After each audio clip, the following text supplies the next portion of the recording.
Hi friends, வணக்கம். Welcome back to Tamil Mithran. Tamil சினிமாவில் அதிகமாக சேர்த்து வச்சு விமர்சிக்கப்பட்ட நடிகைகளில் முக்கியமானவங்க தளபதி விஜய் மற்றும் த்ரிஷா. த்ரிஷாவுக்கும் விஜய்க்கும் தொடர்பு இருக்குது அப்படிங்கிறதோட வதந்திகள் நிற்காம தளபதி விஜயுடைய மனைவி சங்கீதா அவர்களை பிரிஞ்சு வாழ்ந்துட்டு இருக்காங்க அப்படிங்கிற வரைக்கும் விதவிதமான செய்திகளும் வதந்திகளும் டெய்லி வந்துட்டு தான் இருக்குது. சமீபத்தில் நடிகை கீர்த்தி சுரேஷுடைய திருமணத்துக்கு தளபதி விஜயும் த்ரிஷாவும் ஒரே பிரைவேட் ஜெட்டில் பயணம் பண்ண வீடியோஸ்லாம் வைரலாக இருந்த நிலையில் ஏற்கனவே இருந்துட்டு வர வதந்திகளுக்கு அது மேலும் நியாயம் சேர்த்தது போல் ஆயிடுச்சு. கடந்த 22ஆம் தேதி தளபதி விஜய் நடிப்பில் உருவாகி இருக்கிற ஜனநாயகன் படத்துடைய அறிமுக வீடியோ மற்றும் போஸ்டர்ஸ்லாம் ரிலீஸ் பண்ணியிருந்தாங்க. கோட் படத்தை போலவே ஜனநாயகன் படத்துலையும் த்ரிஷா ஒரு ஐட்டம் சாங்க்கு டான்ஸ் பண்ணியிருக்காங்க அப்படிங்கிற மாதிரி சொல்லிட்டு இருக்காங்க.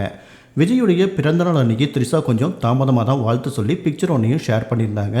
அதில் தளபதி விஜய் த்ரிஷாவுடைய புது நாயை கையில் வச்சு கொஞ்சிட்டு இருக்கிற மாதிரி ஷேர் பண்ணி ஹாப்பி பர்த்டே பெஸ்டஸ்ட் அப்படின்னு சொல்லி ஹக் பண்ணுற மாதிரி எமோஜியும் போட்டிருந்தாங்க. இப்படி ஒரு போஸ்ட் த்ரிஷா கிட்டேருந்து வந்தால் அது எந்த மாதிரி சோசியல் மீடியாவில் பிரதிபலிக்கும் அப்படிங்கிறது முன்னாடி இருந்துட்டு இருக்கிற ரூமர்ஸை வச்சு சுலபமாக சொல்லிடலாம். அந்த அளவுக்கு விஜய்க்கும் த்ரிஷாவுக்கும் தொடர்பு இருக்குது அப்படின்னு ஏகப்பட்ட டாக் சோசியல் மீடியாவில் போயிட்டுருக்கு. விஜய் கூட எடுத்த பிக்சர்ஸ் மட்டும் இல்லாமல் கீர்த்தி சுரேஷ், பிரியங்கா மோகன், கல்யாணி பிரியதர்சன் இவங்க கூட ஒரு பார்ட்டியில் எடுத்த பிக்சரையும் த்ரிஷா ஷேர் பண்ணியிருக்காங்க. ஸோ இதையெல்லாம் கனெக்ட் பண்ணி விஜயுடைய பிறந்தநாளுக்கு பார்ட்டி வச்சிருக்காரு. த்ரிஷா உட்பட மற்ற நடிகைகளுக்கும் பார்ட்டி நடந்திருக்கு அப்படின்னு விதவிதமாக யோகங்கள் பண்ணி கமெண்ட் போட்டுட்ருக்காங்க. இதை தொடர்ந்து இந்த எல்லா கமெண்ட்ஸ்க்கும் பதிலடி கொடுக்கும் விதமாக த்ரிஷா ஸ்டோரி ஒன்று ஷேர் பண்ணியிருக்காங்க.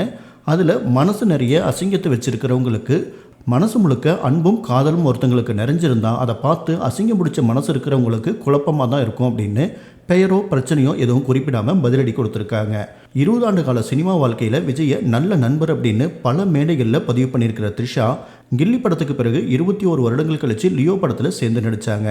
லியோ படத்துடைய ஆடியோ லான்ச்சப்போ தளபதி விஜய் பற்றி பேசின த்ரிஷா, எத்தனை வருடங்களாக நான் அவரை என்னோடய வாழ்க்கையில் எப்படி பார்த்தேனோ அதே லவ், அதே கவனிப்பு, அதே அக்கறையோடு தான் இன்றைக்கும் இருக்காரு அப்படின்னு சொல்லி அவங்களோட நீண்டகால நட்பை உறுதிப்படுத்தியிருக்காங்க.